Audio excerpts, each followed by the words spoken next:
నిర్లక్ష్య వైఖరి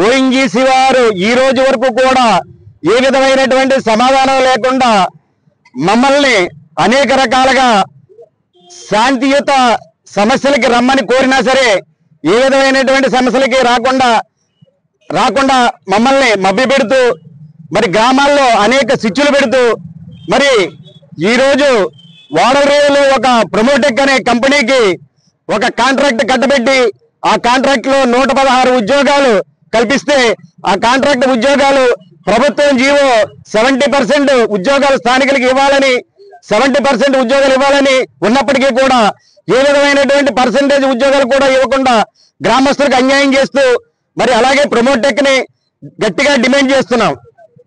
అలాగే వాడరేవులో స్థానికంగా సముద్రం కోతకు గురవుతున్నటువంటి వాడరేవుని తక్షణమే రక్షణ కూడా కల్పించాలి. భూగర్భ జలాలు కలుషితమైన పొల్యూషన్ గ్యాస్ అండ్ ఫైర్ వల్ల గ్రామంలో కలుషితమయ్యి పొల్యూషన్ వచ్చి గ్రామస్తులకు గుండె జబ్బులు అనేక రకాల జబ్బులతో బాధపడుతుంటే ఏ విధమైనటువంటి భద్రత కల్పించకుండా ఈ రోజు వరకు నిర్లక్ష్యం చేస్తూ ఓఎన్జీసీ సోద్యం చూస్తుంది కాబట్టి ఈ రోజు గ్రామ ప్రజలు రోడ్డు ఎక్కవలసిన పరిస్థితి ఏర్పడింది. నా పేరు వాడలరేవు కొప్పాటి వెంకటరామకృష్ణారావు. వాడలరేవుని వెంటనే దత్తత తీసుకుని వాడలరేవులో ఉన్నటువంటి సమస్యలన్నీ ఓఎన్జీసీ పరిష్కరించి వాడలరేవు ఒక డెవలప్మెంట్ కమిటీ ఏర్పాటు చేయడం జరిగింది. ఆ కమిటీకి సంప్రదింపులు జరిగి ఓఎన్జీసీ కలెక్టర్ గారి ద్వారా మాకు న్యాయం జరిగేలా చూడాలని మరీ కోరి ప్రార్థిస్తున్నాం. రామకృష్ణ వాడలరేవు నుంచి మాట్లాడుతున్నాను నేను.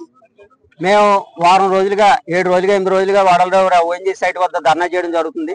ఎందుకు చేస్తున్నారు ఏంటి అనేటటువంటి పరిస్థితుల్లో ఓఎన్జీసీ వాళ్ళు వచ్చి అసలు మీ డిమాండ్స్ ఏంటి, మీరు ఎందుకు కూర్చున్నారు ఏంటి అని అడిగేటువంటి పరిస్థితి కూడా వేళ వాళ్ళ దగ్గర లేదు.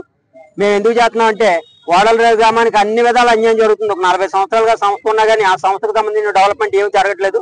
సంస్థలో కాకుండా సంస్థ ప్రైవేట్ గా కాంట్రాక్ట్ ఇచ్చినటువంటి కాంట్రాక్టుల దగ్గర ఇచ్చేటటువంటి చిన్న ఉద్యోగాలు కూడా గ్రామానికి కానీ మండలానికి కానీ ఇవ్వడంలో నిర్లక్ష్యం వహిస్తున్నారు. బయట ఎక్కడి నుంచి తీసుకొచ్చి వాళ్ళు పనులు చేసుకుంటున్నారు. వాటన్నిటి మీద కూడా మేము చర్చించాలి.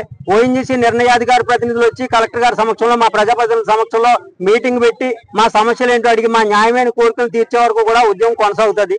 ఈవేళ ఇక్కడ కలెక్టర్ గారి దగ్గరకు వచ్చే ముందు కూడా సైట్ దగ్గరికి వెళ్ళి సైట్ ఇన్ఛార్జ్ ఒకసారి బయటికి రండి రిప్రజెంటేషన్ ఇస్తామంటే కూడా బయటకు రావడం కుదరదా, గేట్ కాడ ఉన్న వాళ్ళకి ఇచ్చేయాలండి అన్నారంటే ఎంత నిర్లక్ష్యంగా ఉందో అర్థమవుతుంది. అదే ఈ గ్రామం కాకుండా వేరే గ్రామం ఎక్కడైనా కనుక నాళ్ళ నుంచి ఓఎన్జీసీ అసలు సైట్ అక్కడ ఉండేది కాదు, వాళ్ళు అసలు అక్కడ అడుగు పెట్టగలిగిన పరిస్థితి కూడా ఉండేది కాదు. ఎందుకంటే last 3 months back public hearing ఒకటి పెట్టారు. వాళ్ళు ఒక ప్రాజెక్ట్ డెవలప్మెంట్ విషయంలో 4,000 కోట్ల రూపాయలు సుమారు ప్రాజెక్ట్ డెవలప్మెంట్ చేసుకున్నారు. ఆ ప్రాజెక్ట్ విషయంలో పబ్లిక్ హీరింగ్ పెట్టినప్పుడు కూడా 5 మండలాలకే వేరు కలెక్టర్ ఆఫీసులకి వేరు పంచాయతీ ఆఫీసులకి అన్నిటికీ సమాచారం ఇచ్చి మా వాడలరేవు గ్రామ పంచాయతీకి ఈవెన్ సమాచారం కార్యనిర్వాహక సారాంశాన్ని కూడా పంపించలేదు.